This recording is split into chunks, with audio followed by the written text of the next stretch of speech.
Assalamualaikum warahmatullahi wabarakatuh. Kenalkan, saya Nurul Alim dari SMP Negeri 15. Saya JKT Angkatan 8. Kali ini saya akan memaparkan materi tentang membangun budaya positif.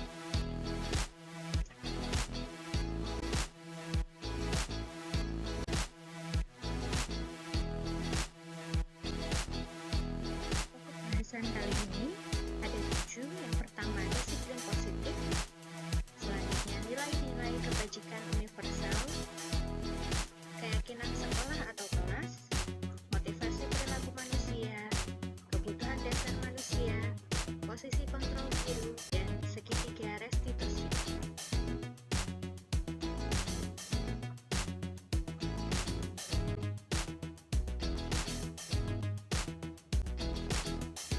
Yang pertama, disiplin positif.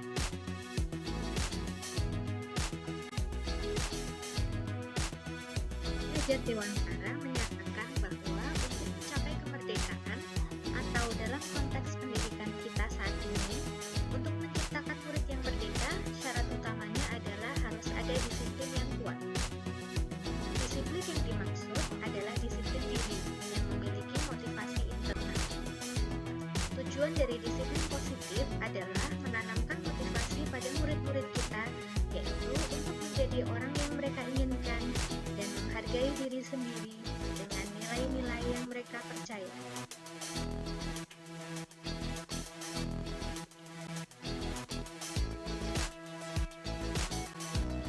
Dua, nilai-nilai kebajikan universal.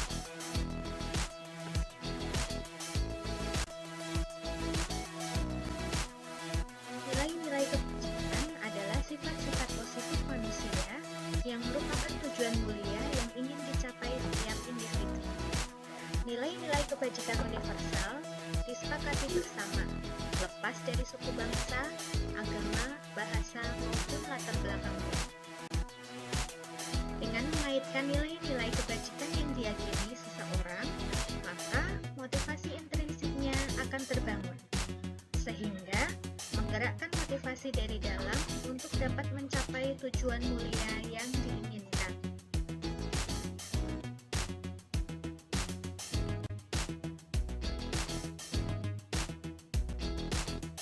Selanjutnya, keyakinan sekolah atau kelas.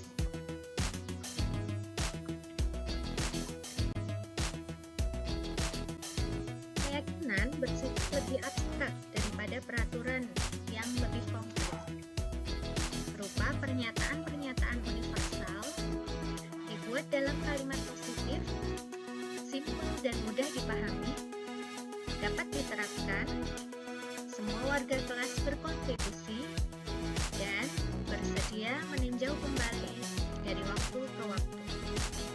Sehingga keyakinan sekolah atau keyakinan kelas dapat berubah seiring berjalannya waktu.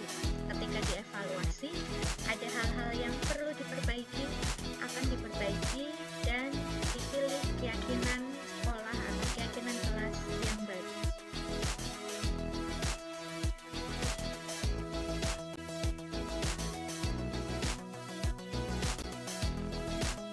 Berikut ini prosedur pembentukan keyakinan sekolah atau kelas.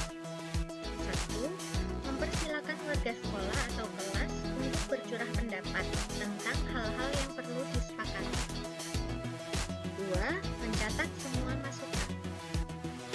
3. Gantilah kalimat dalam bentuk negatif menjadi positif. 4. Tinjau kembali daftar curah pendapat. Lalu, ajak seluruh pihak menemukan nilai kebajikan atau keyakinan yang dituju. 5. Tinjau ulang keyakinan sekolah atau keyakinan kelas bersama-sama. 6. Semua pihak dipersilakan meninjau ulang dan menyetujuinya dengan membubuhkan tanda tangan. Dan terakhir, yang ketujuh, keyakinan sekolah atau kelas dilekatkan di dinding yang mudah dilihat oleh semua orang.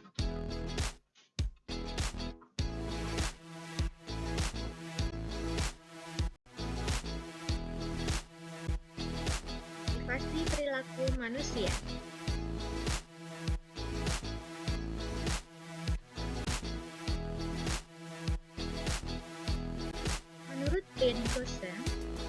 3 motivasi perilaku manusia. Yang pertama, untuk menghindari ketidaknyamanan atau hukuman. 2. Untuk mendapatkan imbalan atau penghargaan dari orang lain. 3. Untuk menjadi orang yang mereka inginkan dan menghargai diri sendiri dengan nilai-nilai yang mereka percaya. Motivasi yang pertama dan kedua itu contoh atau bagian dari motivasi ekstrinsik karena ada pengaruh dari pihak luar. Sedangkan motivasi yang ketiga ini adalah motivasi intrinsik karena berasal dari diri sendiri dan nilai-nilai yang dipercayai oleh individu.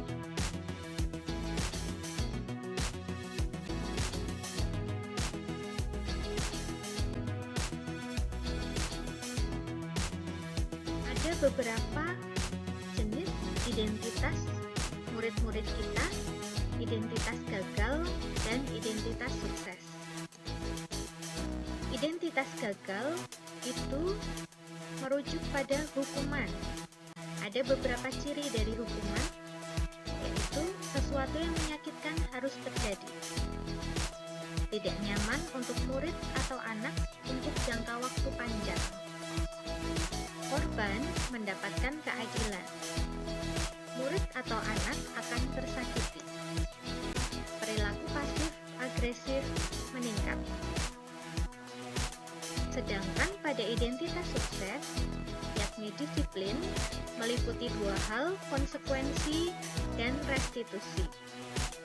Ada beberapa perbedaan antara konsekuensi dan restitusi. Pada konsekuensi, sesuatu harus terjadi. Kemudian, tidak nyaman untuk murid atau anak untuk jangka waktu pendek. Korban bisa diabaikan. Murid atau anak dibuat tidak nyaman. Dan penguatan hanya bertahan dalam jangka waktu pendek. Sedangkan restitusi merupakan pilihan. Dan anak-anak atau murid diberi kesempatan untuk memilih pilihannya sendiri. Berikutnya, menguatkan untuk murid atau anak dalam jangka waktu panjang. Korban mendapatkan ganti. Murid atau anak mendapatkan penguatan dan masalah terpecahkan.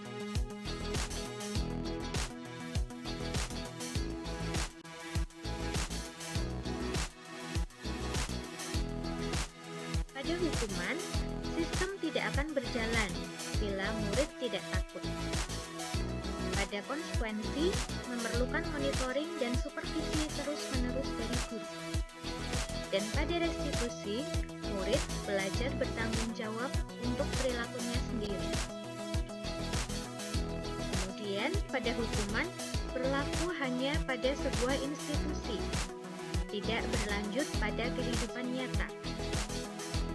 Untuk konsekuensi, membantu penerapan mengikuti peraturan dalam masyarakat. Dan yang restitusi, fokus pada pemecahan masalah dalam jangka waktu panjang.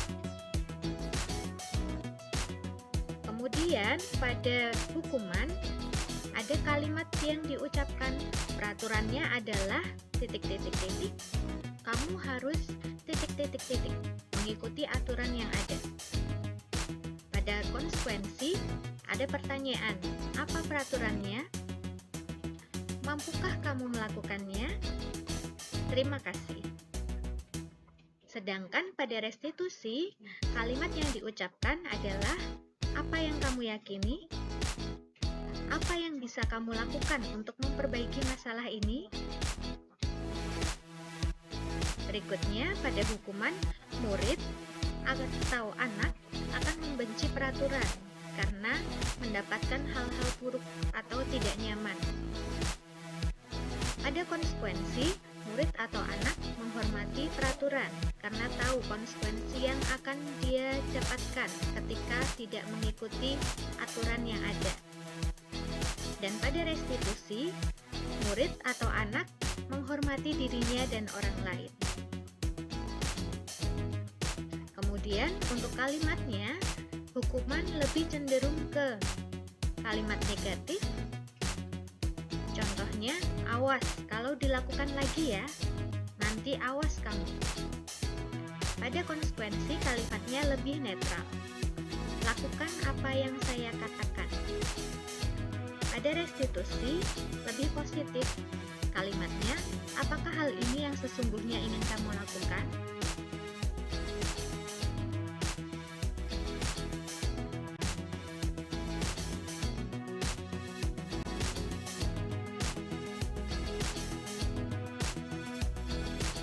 Selanjutnya, ada beberapa mode atau teori yang digunakan sebagai dasar.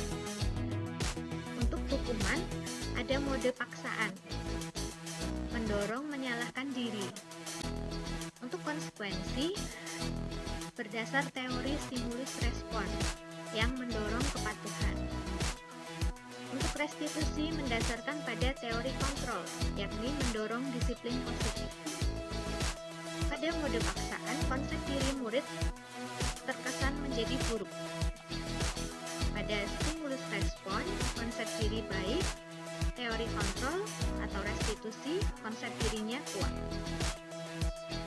Kemudian, pada mode paksaan, murid atau anak belajar menyembunyikan kesalahan. Pada stimulus respon, murid atau anak belajar taat peraturan. Dan pada teori kontrol, murid atau anak belajar memecahkan masalah. Kemudian, pada mode paksaan, mencoba mengontrol anak dengan penguatan negatif, yakni membayar impas kesalahan yang dilakukan. Pada stimulus respon, mencoba mengontrol anak dengan penguatan positif. Pada teori kontrol, anak paham bahwa dirinya sendiri yang pegang kendali atau kontrol atas dirinya.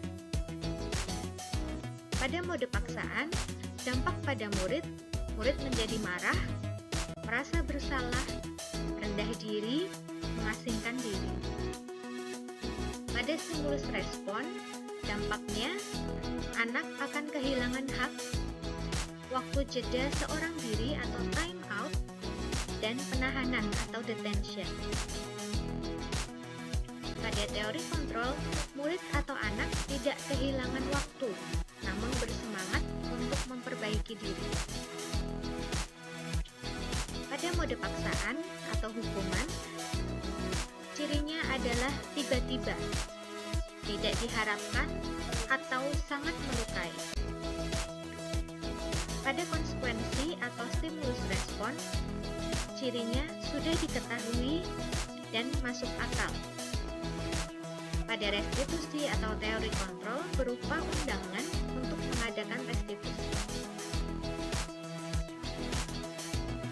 Selanjutnya, hukuman dibuat oleh guru, konsekuensi dibuat oleh guru dan murid atau anak, dan restitusi dibuat oleh murid atau anak.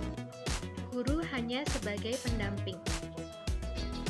Kemudian pada hukuman atau mode paksaan, bercirikan hal yang menyakitkan.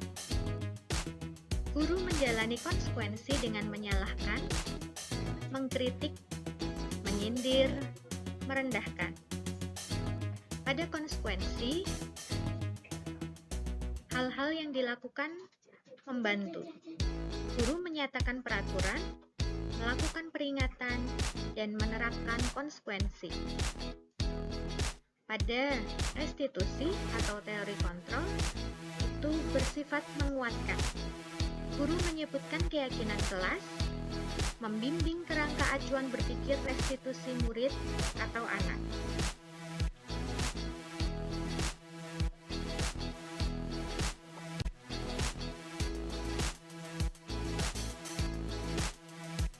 Berikutnya, kebutuhan dasar manusia.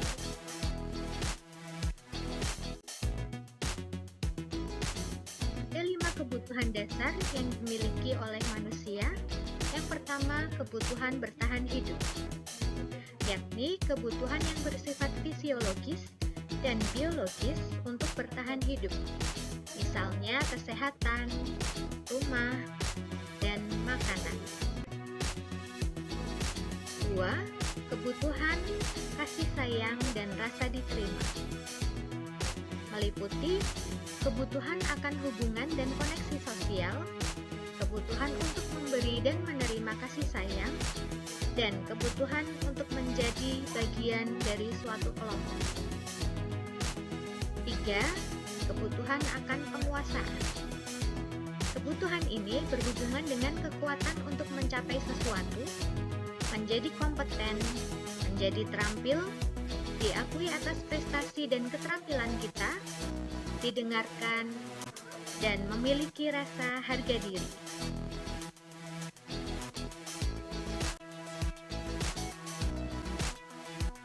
Yang keempat, kebutuhan akan kebebasan, yakni kebutuhan untuk bebas, meliputi kebutuhan akan kemandirian, otonomi, memiliki pilihan, dan mampu mengendalikan arah hidup seseorang. Terakhir, kebutuhan akan kesenangan, yaitu kebutuhan untuk mencari kesenangan, bermain, dan tertawa.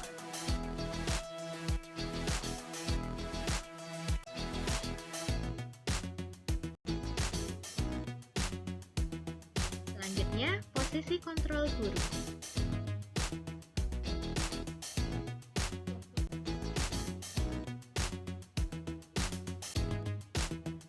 Ada 5 posisi kontrol yang biasa dilakukan oleh guru.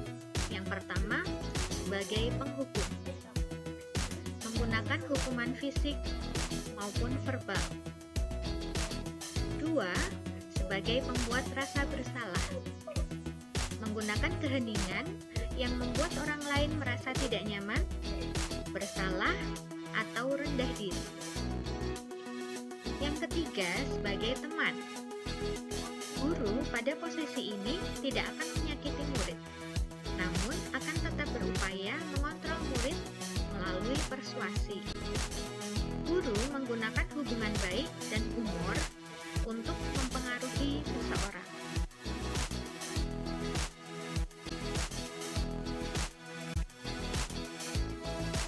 4. Sebagai pemantau. Memantau berarti mengawasi. Pada saat mengawasi, kita bertanggung jawab atas perilaku orang-orang yang kita awasi.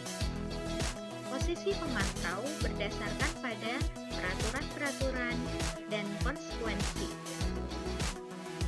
Dan posisi yang terakhir, yang kelima, yakni sebagai manajer.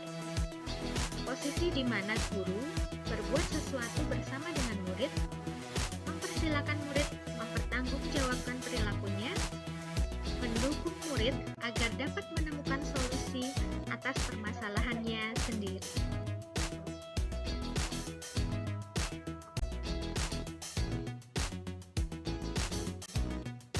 Selanjutnya, segitiga restitusi.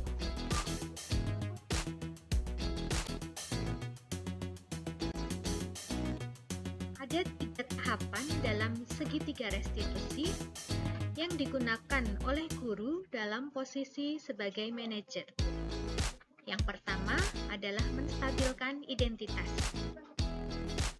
Meliputi beberapa pernyataan, di antaranya guru menyampaikan kepada murid bahwa setiap orang pasti pernah melakukan kesalahan. Kamu bukan satu-satunya yang pernah melakukan ini. Saya juga dulu pernah melakukan kesalahan. Pada tahapan ini, diharapkan guru dapat mengubah identitas siswa yang sebelumnya identitas gagal menjadi identitas sukses. Ketika guru menyampaikan pernyataan-pernyataan ini, maka bisa saja murid menjadi lebih tenang dan menyampaikan apapun yang ada dalam pikirannya. Yang kedua, validasi tindakan yang salah. Guru menanyakan tindakan-tindakan yang sudah dilakukan. Sesuai dari teori kontrol bahwa setiap manusia ketika bertindak pasti memiliki alasan tertentu. Beberapa kalimat yang bisa diucapkan oleh guru, di antaranya, kamu tentunya punya alasan mengapa melakukan itu. Dan adakah cara yang lebih efektif untuk mendapatkan apa yang kamu butuhkan?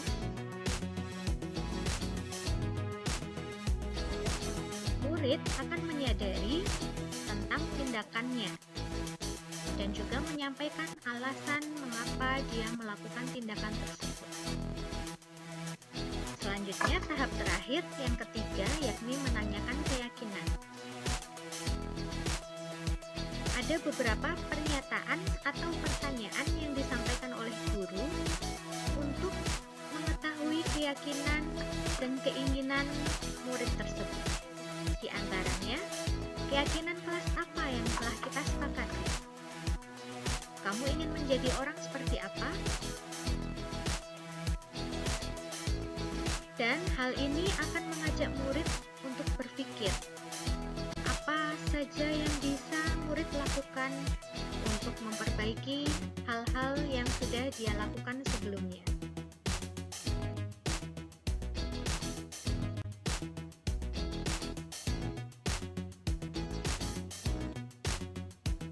Ada contoh lain untuk pernyataan ataupun kalimat yang bisa disampaikan oleh guru dalam tiap tahapan segitiga restitusi. Pada tahapan menstabilkan identitas, kalimat ini bisa disampaikan oleh guru. Tidak ada manusia yang sempurna. Saya juga pernah melakukan kesalahan. Bapak atau ibu tidak tertarik mencari siapa yang salah, tapi ingin mencari solusi.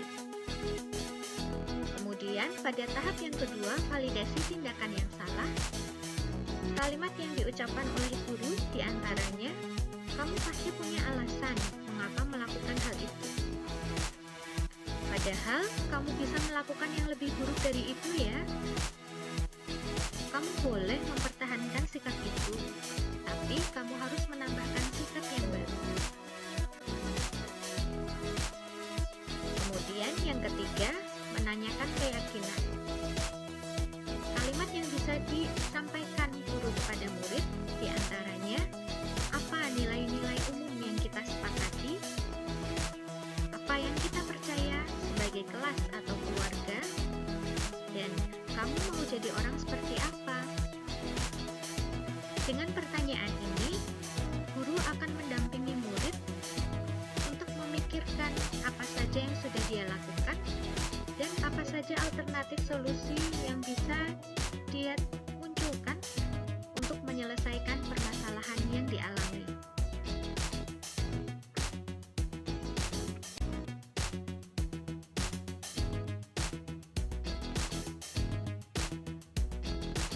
Berikut ini dokumentasi kegiatan yang saya lakukan di sekolah.